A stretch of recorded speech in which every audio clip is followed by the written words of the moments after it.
जय हिंद। नमस्ते। मैं हरिंदर फौजी पिछले लगभग 1.5 महीनों से मैं आप लोगों के बीच में नहीं आ पा रहा था। इस बीच में बहुत सारी घटनाएं हुई हैं जिससे हमारा देश बहुत स्तब्ध रहा। जैसे पहलगाम हमला हो गया, आतंकी हमला जो पहलगाम में हुआ, जिसके बाद ऑपरेशन सिंदूर चलाया गया। ऐसे तमाम न जाने बहुत सारी एक्टिविटी हुई, बहुत कुछ बदला है। एक चीज नहीं बदला, जो हम जवान लगातार जो स्ट्रगल कर रहे हैं, जो आज पूरा देश देशभक्ति दिखा रहा है। देशभक्ति आज हमारे पूरे पॉलिटिशियन, पूरे लीडर्स, सभी लोगों की आज देशभक्ति जगी। लेकिन उसके बावजूद भी अभी भी हम लगातार वही सिचुएशन में हैं, जैसे लगातार पिछले 1.5 2 2.5 साल से लगातार हाथ में कटोरा और तिरंगा लेकर के घूम रहे कि हमें न्याय दो। एक चीज नहीं बदली, वो जो पिछले हम 2 2.5 साल से लगातार हाथ में कटोरा और तिरंगा लेकर के, यही कटोरा लेकर के 9 मार्च 2024 को जो आज नेता प्रतिपक्ष हैं, नेता विपक्ष, लीडर ऑफ अपोजिशन कहे जाने वाले राहुल गांधी जी के मंच पे यही कटोरा लेकर के न्याय की भीख मांगा। लेकिन मजाल कि हमारे देश का सिस्टम, हमारे देश के नेता, हमारे देश के मंत्री अगर शायद हमारी इस पीड़ा को सुन ले। मैं उस मंच से भी कहा था कि सर, अगर ऐसी स्कीम, ऐसी व्यवस्थाएं लाई गई तो हमें पाकिस्तान से युद्ध करने में सोचना पड़ेगा। जब सिक्योरिटी के साथ इस तरीके से खिलवाड़ किया जाएगा तो सोचना पड़ेगा। और वो दौर देखने को मिला है। 15 दिन बाद, पहलगाम हमले के 15 दिन बाद, हम सर्जिकल स्ट्राइक के माध्यम से, जिसे ऑपरेशन सिंदूर का नाम दिया गया, उस ऑपरेशन सिंदूर के माध्यम से हम एक ऑपरेशन कर करके उनके 8 9 10 ठिकानों का मीडिया के मुताबिक, और वही मीडिया जो कराची, लाहौर सब पे कब्जा करा रही थी, उसी मीडिया के मुताबिक और वहीं के अधिकारियों द्वारा बताया गया, विदेश मंत्री के द्वारा बताया गया कि हम 9 जगहों पे, कोई 9 बताया, कोई 11 बताया, ऐसे तमाम न जाने तमाम आंकड़े, किसको सही कहें किसको गलत कहें, हम इस पे नहीं जाएंगे। लेकिन हम इस पे जाएंगे कि आज जो हमारी सेना कमजोर क्यों की है,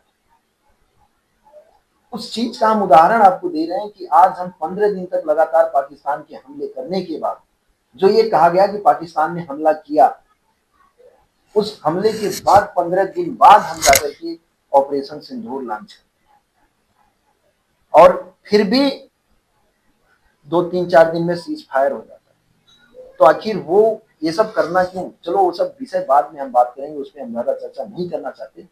लेकिन जो नहीं बदला उस पर हम चर्चा करें। वो सब तो बहुत सब कुछ हुआ है, तमाम सारी जो बातें हुई उस पर हम बाद में बात करें।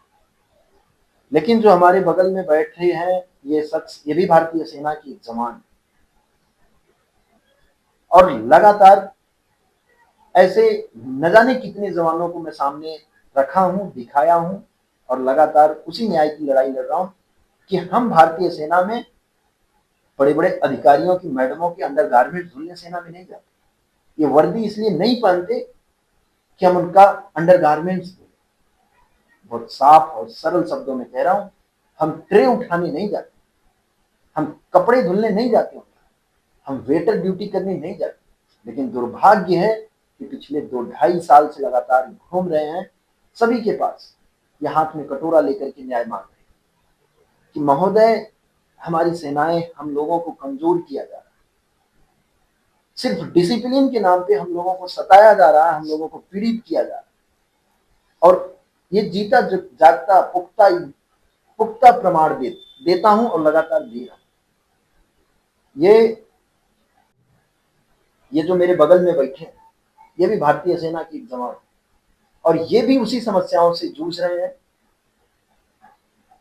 ये यम्मी के हैं, सेना में बहुत सारे वो बना रखे हैं अलग अलग रेजिमेंट, जो ये तमाम सारी अंदर की चीजें हैं, उस पर हम ज्यादा डिटेल में बात नहीं करेंगे। लेकिन इनका एक ये मेरे हाथ में जो आइडेंटिटी कार्ड होता है, जो पहचान पत्र हमारा होता है, वो हमारे हाथ में है, जिसको मैं सिक्योरिटी रीजन की वजह से मैं इसको पब्लिश नहीं कर सकता, लेकिन फिर भी मैं आपको ऐसे थोड़ा सा ऐसे दिखा रहा हूँ ये चीज अभी ये इनके हाथ में, और ये लगातार ये भी इन्हीं समस्याओं से जूझ रहे हैं, लेकिन हमारी कहीं कोई सुनता नहीं। आज भी ऑपरेशन सिंदूर में आप पता करिएगा कि कितने जवान शहीद हुए। हम मारे जाते हैं, हम सरहद पे शहीद होते हैं, हम गोलियां आगे खाते हैं, लेकिन महोदय हमारे जो बड़े बड़े जो अधिकारी बैठे हैं, जो हमारे हमारे इतनी मेहनत, इतने त्याग, इतने परिश्रम के दम पे हम ये अधिकारी और जवान में खाई नहीं पैदा कर रहे हैं, लेकिन ये अधिकारी कर रहे हैं जिन्हें सोचना चाहिए। जो कीर्ति चक्र, वीर चक्र, शौर्य चक्र, सब कुछ तुम रखो, तुम हमें नहीं चाहिए, कम से कम सम्मान तो दे दो। हम आपकी मैडमों के कच्चा बनियान थोड़ी धुलने आए, हम आपके जूते थोड़ी पॉलिश करने आए। बोला ये चला आ रहा है, चला आ रहा, अरे यार चला आ रहा है, देश आजाद हुए इतने दिन हो गए, तो कम से कम अब तो इन चीजों को खत्म करो। कितने न जाने जवान ऐसे इन्हीं समस्याओं की वजह से लगातार असहज महसूस कर रहे हैं, वो देश अपनी देशभक्ति दिखाने में असहज महसूस कर रहे हैं, और घुट घुट करके किसी तरीके से अपना जीवन कोई काट रहा है, और ऐसे न जाने कितने लोग जो इस समस्याओं की वजह से अपने आप को देशभक्ति से अलग, देश सेवा से अपने आप को हटा रहे हैं। और सोचिए कि कितने न जाने कितने पैसे इनके ऊपर खर्चा कर करके गवर्नमेंट, भारतीय सरकार, भारत की सरकार, भारत की गवर्नमेंट इन्हें तैयार की, एक सोल्जर बनाई, लेकिन उसके करीब 5-6 साल तक सेवा देने के बाद अगर ये अपने आप को वहां से पीछे खींच रहे हैं, तो इससे किसका लॉस? क्यों? क्योंकि वही लगातार वही काम कराया जा रहा है, वही लगातार बोला तुम इसीलिए हो, युद्ध नहीं लड़ रहा है, जब युद्ध लगेगा तब की तब देखी जाए, तुम इसीलिए हो। और आज ऑपरेशन सिंदूर में सबको पता चला, और ये तो शुक्र करो हमारी एयरफोर्स का, मैं धन्यवाद करता हूं, तहे दिल से नमन करता हूं। अगर एयरफोर्स ना हो तो हमारे जो अधिकारी हैं इंडियन आर्मी के, उनको उनकी औकात पता चल जाए। लेकिन एयरफोर्स में ये सहायक सिस्टम नहीं है, लेकिन अग्निवीर ला करके वहां पे भी हमारी सेना को कमजोर किया जाए। ये आप लोगों को समझने की जरूरत है। हमें किसी से कोई लेना देना नहीं है, किसी राजनीतिक दल की बात कर रहा हूं, किसी राजनीतिक दल से हमें कोई लेना देना नहीं, जो हकीकत है उस चीज को हम बता रहे हैं। क्योंकि ये राजनीतिक दल सिर्फ कुर्सियों की राजनीति है। मैं कह रहा हूं, ऑन कैमरे कह रहा हूं, कि अगर हो कोई माई का लाल सच्चा नेता हो, जिसे अग्निवीर से लाभ दिख रहा हो, अग्निवीर से हमारी सेना मजबूत दिख रही हो, उसे मैं ओपन चैलेंज करता हूं, सामने बैठे बात करे, देश देखे, वो बताए अग्निवीर की अच्छाइयां, बताएं किस तरीके से अग्निवीर से हमारे देश को योद्धा बनाया जा सकता है, और मैं बताता हूं कि किस तरीके से हमारे अग्निवीर से हमारी सेना, भारत की सेनाएं कमजोर की जा रही, वहां से सिक्योरिटी को बेचा जा रहा है, सिक्योरिटी को लीक किया जा रहा है। देश के रक्षा मंत्री जी बैठे हैं, देश के प्रधानमंत्री जी बैठे हैं, देश के जो डिफेंस के जो जनरल महोदय हैं वो बैठे हैं। आजकल जो एक और पद है सीडीएस महोदय का, वो भी बैठ सकते हैं। सुरक्षा सलाहकार जी बैठे, बात करें, देश को बताएं। लेकिन सिर्फ आज तिरंगा यात्रा निकाल करके सिर्फ वाहवाही सेना के द्वारा की गई कार्रवाई पे सिर्फ अपनी अपनी चेहरे चमकाए, कोई तिरंगा यात्रा निकाल रहा है, कोई हिंद रैली, पता नहीं हिंद यात्रा क्या क्या, ऐसे ऐसे न जाने कौन कौन सी चीजें निकाली जाए। लेकिन ये जो हमारे बगल में बैठे हैं, पलसा नरेंद्र करके यम्मी के जवान, और ये भी उस पीड़ा से पीड़ित है, ये भी उस पीड़ा से बहुत पीड़ित है, इसी सहायक सिस्टम से, इसी बड्डी से, जिसे बड्डी कहा जाता है। बोला वार सिचुएशन के टाइम पे काम आएगा, और वो बड्डी अधिकारियों के घरों में उनके कुत्ते घुमाने में, उनकी मैडमों के कपड़े धुलने में, उनके बच्चों की देखभाल करने में, उनकी रसोइयों में उनका खाना बनवाने में, हाथ बटाने में, ऐसे न जाने उनके कपड़े धुलने में, न जाने कौन से अनलीगल, इतने जितने सारे अनलीगल कार्य हैं सब कुछ कराए जाते हैं ऐसे हम जवानों से। लेकिन हमारी पीड़ा कोई सुनने वाला नहीं है। इसलिए मैं अपने देश के लोगों से लगातार गुहार कर रहा हूं कि कम से कम अभी तो जागो। ऐसे ही हम लोग सभी लोग मारे जाएंगे। कभी पुलवामा में 40 जवान शहादत होगी और एक सर्जिकल स्ट्राइक, फिर उसमें अपने चेहरे चमकाएंगे। फिर कभी पहलगाम में आप लोगों जैसे लोग मारे जाएंगे, हमारे देश के आम नागरिक मारे जाएंगे। फिर ऑपरेशन सिंदूर, फिर सारी चीजें पाकिस्तान के ऊपर। मैं इतने दिन तक अभी नहीं बोल रहा था, लेकिन मैं पूछ रहा हूं, मेरा पाकिस्तान से कोई वो नहीं। पाकिस्तान बिल्कुल 1971 में, बहुत पहले 71 के दौर में, 70-71 के दौर में पाकिस्तान के 2 टुकड़े कर दिए। वो पाकिस्तान को हम आज भी पाकिस्तान पाकिस्तान पाकिस्तान पाकिस्तान है क्या चीज भारत के लिए। लेकिन उसी पाकिस्तान के नाम पे आज भी हमारे भारत की, पाकिस्तान की राजनीतिक पार्टियां अपनी राजनीति चमका रहे हैं। और उसमें पीछे कौन जा रहे हैं? हम भारतीय सेना के जवान और भारत के नागरिक, आम नागरिक, पाकिस्तान के भी आम नागरिक पीछे जा रहे हैं। उसमें भी पाकिस्तान की सेना के लोग मारे जा रहे हैं। लेकिन इससे फायदा किसको हो रहा है? सिर्फ पॉलिटिकल पार्टी। क्यों इस मसले को हल क्यों नहीं किया जाता? और अगर हल नहीं किया जाता तो जब पुलवामा हुआ, जब पाकिस्तान पे आरोप लगे, तो पाकिस्तान को फिर क्यों नहीं सबक सिखाया गया? फिर कैसे वो दुस्साहस कर लेता है अगले 4 साल 2 साल के अंदर, फिर वो पहलगाम जैसा फिर घटना करता है। और फिर वही कि फिर एक सर्जिकल स्ट्राइक, फिर बैनर पोस्टर लेकर के पूरे भारत में दिखा। ये चल क्या रहा है?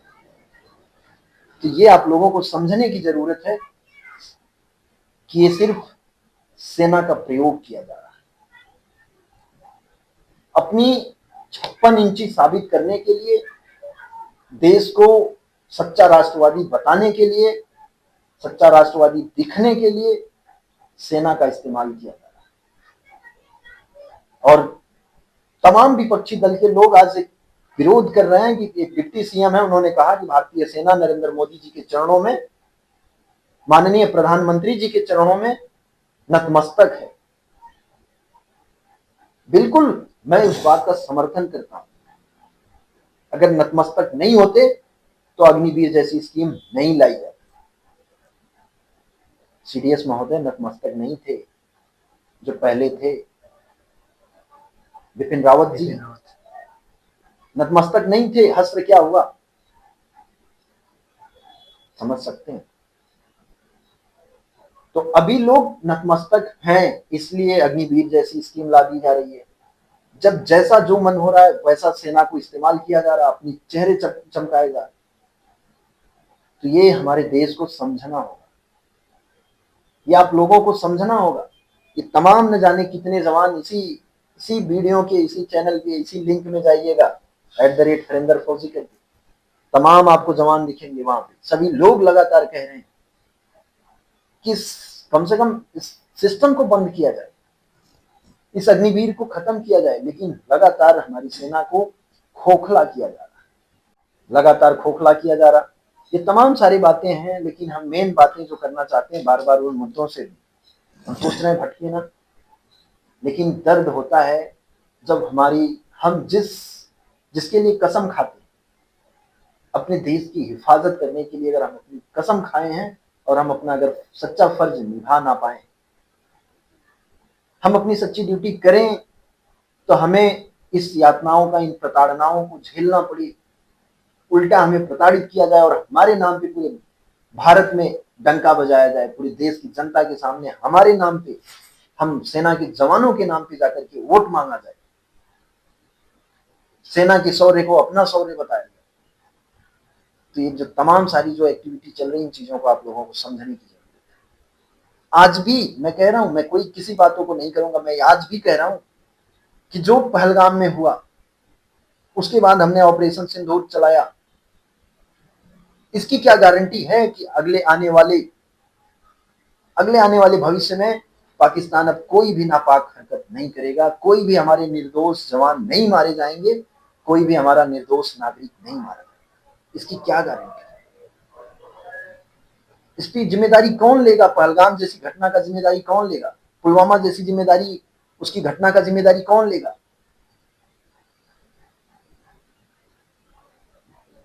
पहले इस तरीके से नहीं होना चाहिए कि सिर्फ अगर आप ड्यूटी कर रहे हो तो आपकी जवाबदारी होनी चाहिए, अगर आप पहरेदारी कर रहे हो तो आपकी जवाबदारी होनी चाहिए कि आखिर ऐसा सब क्यों हो रहा है। तो इन सब मुद्दों पे ज्यादा बात हम करेंगे विस्तार से कभी जब समय मिलेगा, लेकिन अभी जो हमारे साथी बगल में बैठे हैं ये भी किस सिस्टम से, किस सहायक प्रथा से क्यों परेशान है, एक्चुअली ऐसा होता है कि नहीं होता है, आपको कितने प्रमाण दें, क्या कुछ आप लोगों को कितना बजरंगबली के जैसे सीना चीर के कितना दिखाने की कोशिश कर रहा हूं कि देखो, एक वीडियो आइडियोग्राफी के तहत जांच करा दो, अपनी सेना को मजबूत करने के लिए एक बार आवाज उठाओ। जैसे लोहा में अगर जंग लग जाता है, लोहा को अगर छुओ नहीं तो जंग लग जाता है, एक ही जगह रख दो। तो आज अगर आप सेना से सवाल नहीं करोगे, जिस दिन जरूरत होगी उस दिन ऐसे ही हम वही कहानी आएगी कि हम तो बड़ी ड्यूटी कर रहे हैं। पाकिस्तान से तो हम निपट ले रहे हैं एक दो सर्जिकल स्ट्राइक करके, एक दो एयर स्ट्राइक करके निपट ले रहे हैं, लेकिन हमारा मेन दुश्मन हमारा मुल्क जो चाइना है, जिसपे हम बोलते नहीं, जो न जाने कितने एकड़ जमीनें जो लगातार कब्जा कर चुका है, कितने नाम बदल चुका है कितने जगहों की, उस पे हम नहीं बोलते। और सामने देखने को भी मिला, हम न्यूज के मुताबिक ही कह रहे हैं, सामने देखने को भी मिला कि पाकिस्तान का समर्थन चाइना ने बिल्कुल खुला समर्थन किया।